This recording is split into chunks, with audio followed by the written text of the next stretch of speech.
नमस्कार किसान भाइयों, मैं डॉक्टर राम अवतार, सरसों वैज्ञानिक और सरसों विभाग का जो है अध्यक्ष आजकल अध्यक्ष के तौर पर कार्यरत हूँ। और किसान भाइयों, सरसों के बारे में बार बार हम बताते रहते हैं, बार बार एडवाइजरी भी देते रहते हैं, सलाह देते रहते हैं। तो किसान भाइयों, अब जो सबसे मेन दिक्कत क्या आ रही है, क्योंकि देखो तापमान है थोड़ा सा ज्यादा, जो ज्यादा बड़ा ऊपर वाला तापमान है वो, और इसमें किसान भाइयों हम बार बार ये सलाह दे रहे हैं, रोज ये बता रहे हैं, फोन भी कर रहे हैं, बहुत सारे किसानों के फोन भी आ रहे हैं कि पानी जो पहली इरिगेशन, जो पहली सिंचाई आपने देनी है, बहुत ही हल्की देनी है। अगर आपने ज्यादा दे दी, आधा घंटा भी 1 घंटा भी पानी अगर खड़ा रह गया तो वो सरसों मर जाएगी। वो जो है दूसरे दिन तीसरे दिन आप देखोगे तो वो देखोगे कि लटक रही है और वो पीले पीले उसके पौधे हो जाएंगे और वो खत्म हो जाती है। तो इसके बारे में मैं आपको सचेत ये करना चाहता हूँ आप लोगों को कि सरसों में बिल्कुल ही हल्का पानी देना है।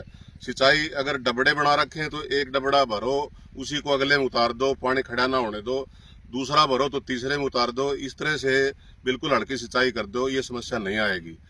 और फिर भी अगर ये आ रही है ज्यादा, मतलब आपने कर लिया, तो इसके लिए क्या है कि एक बैक्टीरिया की ग्रोथ आती है, एक फंगल ग्रोथ आती है, और इससे वो जड़ जो है खत्म होके और वो जड़ सड़ जाती है और दूसरे दिन तीसरे दिन पौधा मर ही जाएगा।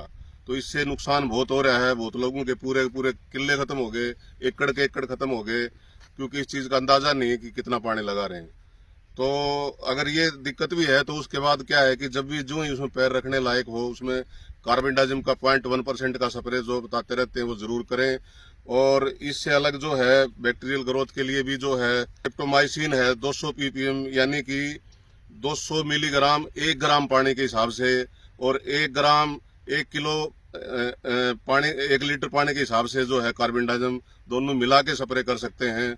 और वो जो है उससे फिर आगे ग्रोथ रुक जाएगी और जो बचे हुए पौधे हैं वो बचा सकते हैं। दोबारा बता दूं मैं, 200 मिलीग्राम जो है आपने स्ट्रेप्टोमाइसिन लेनी है बैक्टीरिया की ग्रोथ रोकने के लिए एक लीटर पानी में, और 1 ग्राम जो है कार्बेंडाजिम 1 लीटर पानी में, दोनों का घोल बनाइए इस हिसाब से, इस अनुपात में, और उसका स्प्रे करना है।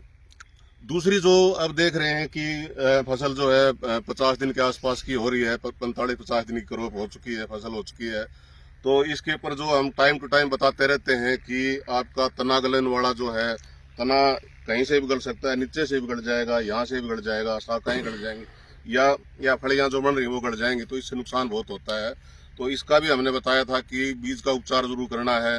वो तो चलो हो चुका, अब तो फसल बड़ी हो चुकी है, 45-50 दिन की फसल है, तो 0.1% यानी कि 1 ग्राम आपका जो कार्बेंडाजिम का पाउडर और 1 लीटर पानी, इस तरह से घोल बना के 500 ग्राम 500 लीटर, 200 ग्राम 200 लीटर पानी में, और 100 ग्राम 100 लीटर पानी में, इस अनुपात में इसका घोल बनाएं और इसका स्प्रे जरूर करें।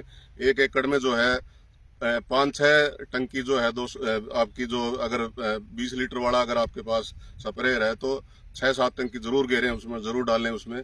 इससे क्या है कि आपका जो है बैक्टीरिया, ये फंगल ग्रोथ नहीं आएगी। और इसको रिपीट करना है आपने इसको 15 दिन के अंतराल पे दोबारा से एक स्प्रे और करना है, तो आप देखना कि इसमें बीमारी आपकी जो है बहुत फर्क रहेगा। अगर 80% 90% तक भी फर्क रहेगा तो जो है ना आपका बहुत नुकसान बच जाएगा। तो ये आपने जरूर करना है। तो इसके अलावा किसान भाइयों, कोई भी समस्या है, कोई बीमारी है या कोई कुछ भी सरसों में कुछ दिक्कत है, तो हम वैज्ञानिकों की टीम दिन रात कार्यरत है और आप लोगों की समस्या के लिए हम लगे हुए हैं और अच्छी किस्में दे रहे हैं और अच्छे जो हैं आपको टेक्नोलॉजी दे रहे हैं। तो कभी भी कहीं भी कोई भी समस्या है तो बेझिझक आप जो है आप हरियाणा कृषि विश्वविद्यालय के वैज्ञानिकों से आप संपर्क कीजिए और आपकी समस्या जो है सुलझाने की कोशिश करेंगे और आपके द्वार तक पहुंचेंगे, आपके खेत तक पहुंचेंगे। धन्यवाद।